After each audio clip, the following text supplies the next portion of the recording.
السلام عليكم ورحمة الله وبركاته. ازيكم يا طلاب الصف الأول الإعدادي؟ معاكم مس أسماء سمير، مدرسة الدراسات الاجتماعية. إن شاء الله النهاردة هنشرح أول درس في منهج الصف الأول الإعدادي، ولكن قبل ما ندخل في أي تفاصيل وأي شرح صلوا على النبي عليه أفضل الصلاة والسلام. الدرس الأول يا حبايبي بيتكلم عن قارة أفريقيا، الموقع والكشوف الجغرافية.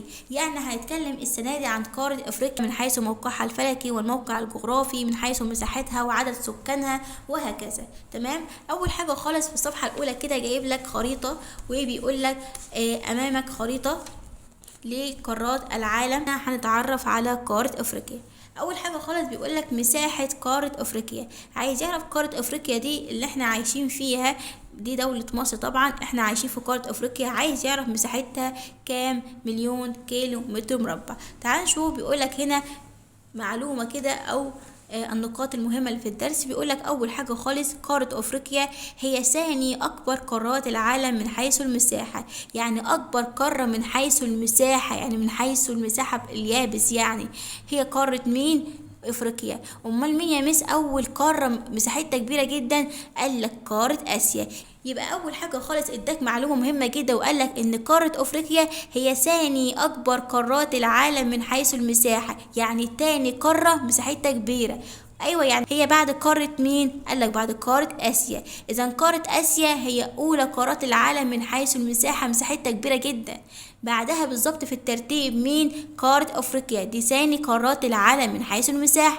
أيوة يا مس، أنا عايز أعرف يعني قارة أفريقيا دي مساحتها قد إيه؟ كم مليون كيلو متر مربع؟ هقول لك العلماء اكتشفوا إن مساحتها 30.4 مليون كيلو متر مربع. يبقى كده احنا خدنا معلومتين. الأولى إن قارة أفريقيا هي ثاني أكبر قارات العالم من حيث المساحة. أيوة، يعني بعد قارة إيه؟ مين القارة الأولى في المساحة؟ قال لك قارة آسيا.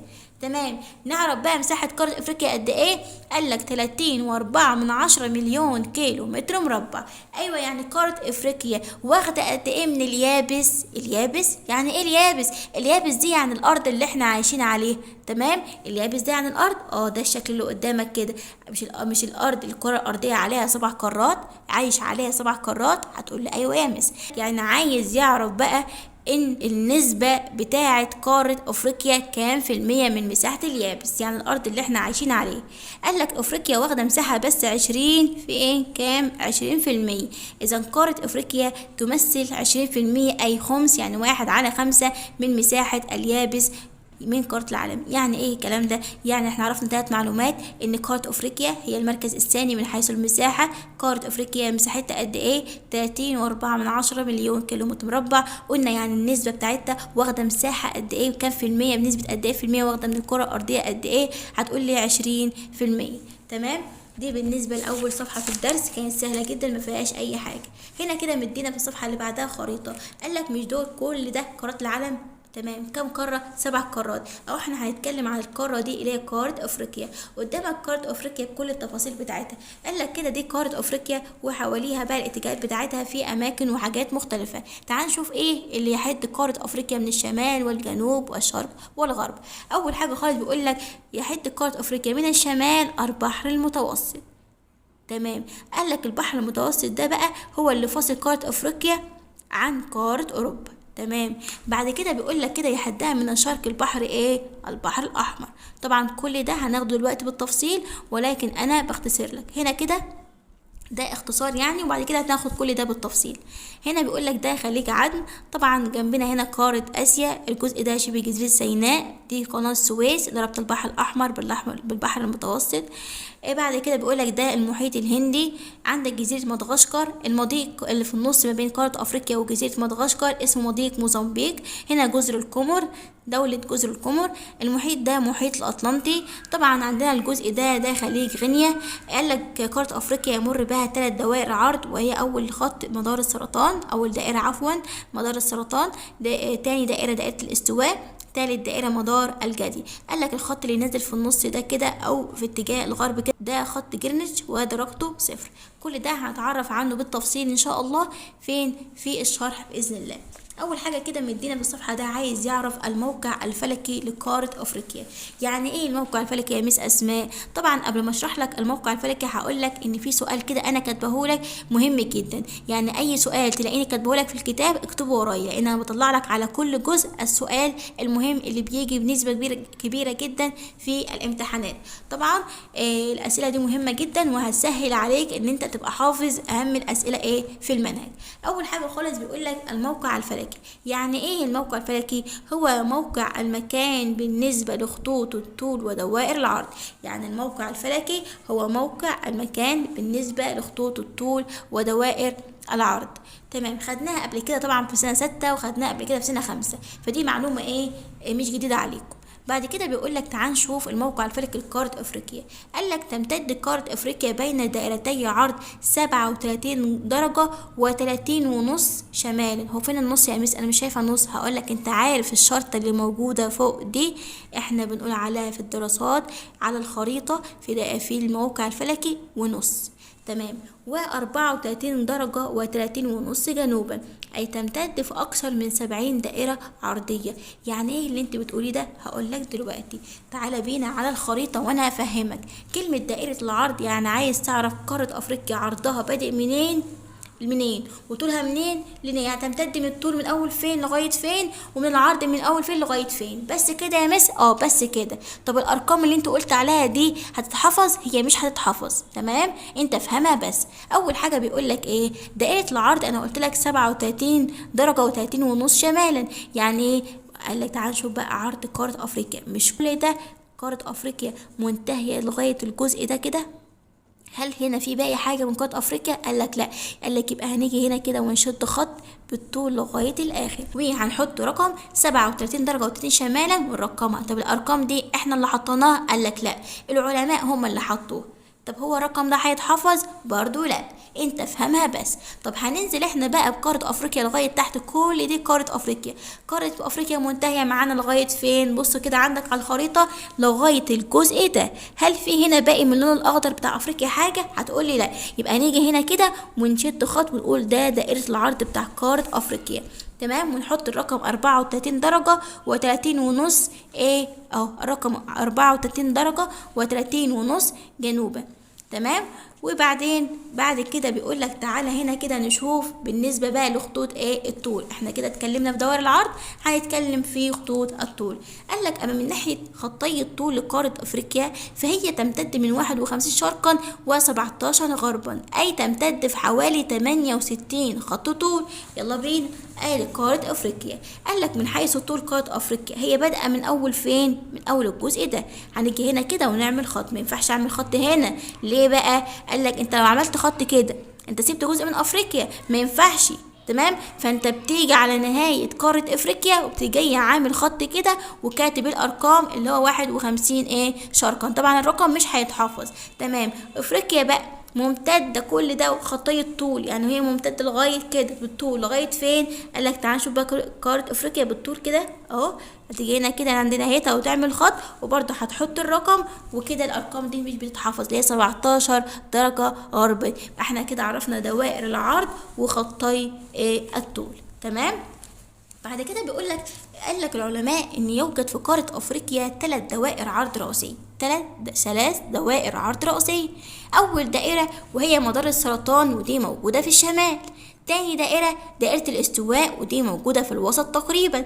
تالت دائرة ودي مدار الجدي ودي موجودة في الجنوب. يلا بقى نشوف الكلام ده كله على الخريطة. انت قلت لي يا مس ان اول حاجة مدار السرطان اللي هو ده وده موجود في الشمال. هقول لك ايوه، وده مكانه في مدار السرطان اللي هو الخط ده. تمام، تاني دائرة انت قلت لي دائرة الاستواء اللي هي درجتها 0 وهي هنا كده بالظبط في الوسط تقريبا. اخر حاجة خالص مدار اسمه مدار الجدي وده فين؟ في الجنوب لانه في نهاية الخريطة. يبقى قارة افريقيا فيها كام دوائر عرض؟ هتقول لي 3 دوائر عرض. الاولى رقم 1 مدار السرطان ودي موجودة في الشمال. 2 دائرة الاستواء ودي موجودة في الوسط تقريبا. 3 مدار الجدي وده موجود فين؟ في الجنوب. تمام. بعد كده بقى بيديني سؤال كده مهم وبيقول لك ايه؟ خط الطول الرئيسي دي بتيجي اكمل. خط الطول الرئيسي هو ايه؟ جرينتش، وده موجود في نصفها الغربي. يعني ايه يا مس اسماء؟ يعني يا حبايب قلب الخريطه قدامك كده بيقول لك الخط الطول الرئيسي اللي نازل في قاره افريقيا قاسمها كده من الغرب، في النصف الغربي. الخط ده اسمه خط ايه؟ خط جرينتش. طب درجته قد ايه؟ 0. ماشي. بعد كده بيقول لك بقى سؤالك دلل. تمتد قارة افريقيا في النصف الكرة الارضية الشمالي والجنوبي. يعني ليه قارة افريقيا يعني ممتدة موجودة في النص الشمالي يعني فوق والنص الجنوبي من الكرة الارضية؟ هتقول بقى ليه؟ حيث يقع نحو ثلثي مساحتها في النص الشمالي. كلمة ثلثي دي يعني ايه؟ يعني 2/3. والثلث الاخر في النص الجنوبي. تعال نشوف قارة افريقيا. انت يا مس بتقولي دلوقتي تدللي هي افريقيا واقعة في النص الشمالي والجنوبي؟ هتقول لي ايوه، لان ثلثي المساحة بتاعتها موجود، اللي هو الجزء ده كله موجود في الشمال.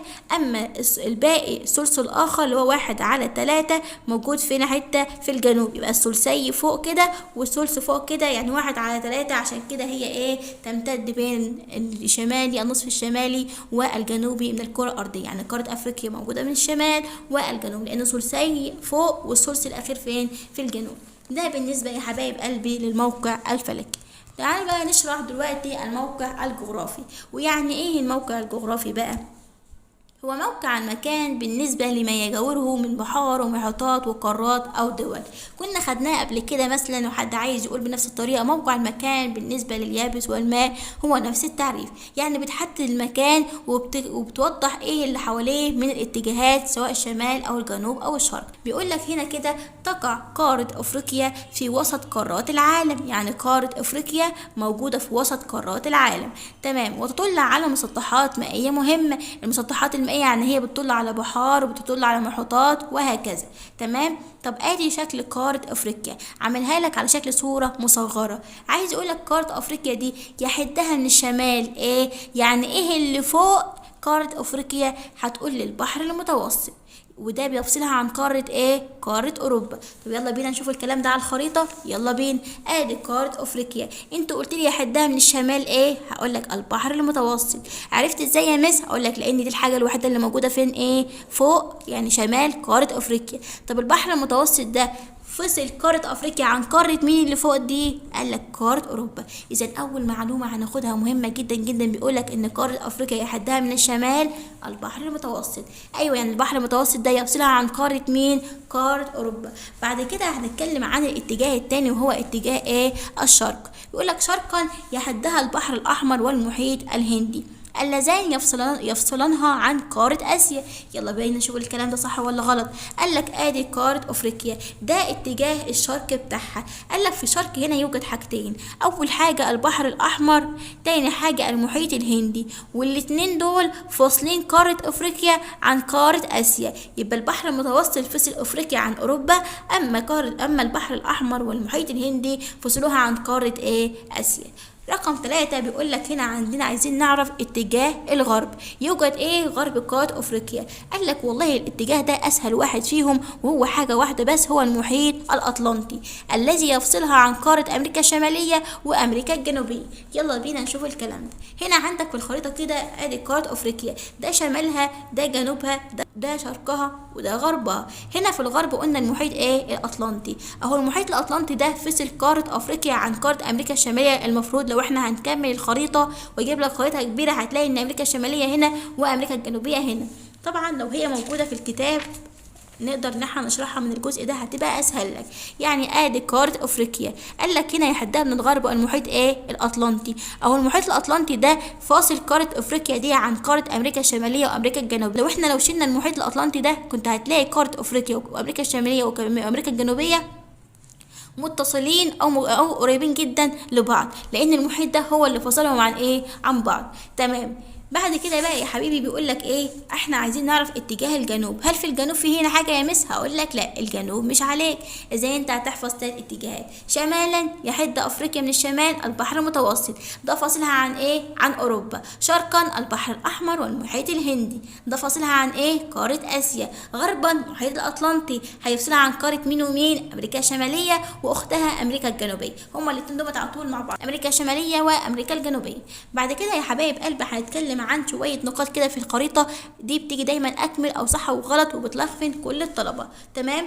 اول حاجه بيقول لك تقترب افريقيا من اسيا عند مضيق باب المندب، يعني قاره افريقيا قريبه جدا جدا من قاره اسيا عند مضيق باب المندب. تعال نشوف الكلام ده. ادي قاره قدامك كده في الكتاب افريقيا، وادي قاره اسيا، اهو الاتنين قريبين من بعض جدا هنا كده عند مضيق هنا كده اسمه مضيق باب المندب. تمام. بعد كده بيقول لك تاني معلومة، بيقول لك تقترب افريقيا من اوروبا عند مضيق جبل طارق. قال لك يعني ايه؟ قال لك لكن قارة اوروبا بقى قريبة جدا جدا من قارة افريقيا عند مضيق هنا كده في النص، الجزء الحتة الصغننة دي هو مضيق جبل طارق. فلولا المضيق ده ما كانش موجود كان زمان اوروبا وافريقيا متصلين ببعض كانهم قاره واحده. ولولا ان المضيق باب المندب ده مش موجود كان زمان اسيا وافريقيا الاتنين متصلين ببعض كانهم قاره واحده. لكن مضيق باب المندب والبحر الاحمر يعتبر هو اللي فاصل اسيا عن مين؟ عن افريقيا. بعد كده بيقول لك بقى تتصل افريقيا باسيا عن طريق شبه جزيره سيناء التي تعد جزء غالي جدا من وطننا الحبيب هي مصر. يلا بينا نشوف قاره اسيا قريبه جدا من قاره افريقيا عند شبه جزيرة سيناء ازاي. ادي قارة اسيا ومعانا كده قدامنا دي قارة افريقيا. قالك اسيا وافريقيا قريبين من بعض جدا في الجزء ده كده اللي احنا بنسميها شبه جزيرة سيناء، يعني ايه؟ متصلين ببعض جدا كأنهم قارة واحدة. تمام. بعد كده يا حبايب قلبي هنبدأ نشرح بقى أهمية موقع قارة أفريقيا. يعني القارة أفريقيا أهمية كبيرة جدا جدا. تعال نشوف أهميتها إيه. الأول بس اكتب ورايا الأسئلة دي عشان مهمة.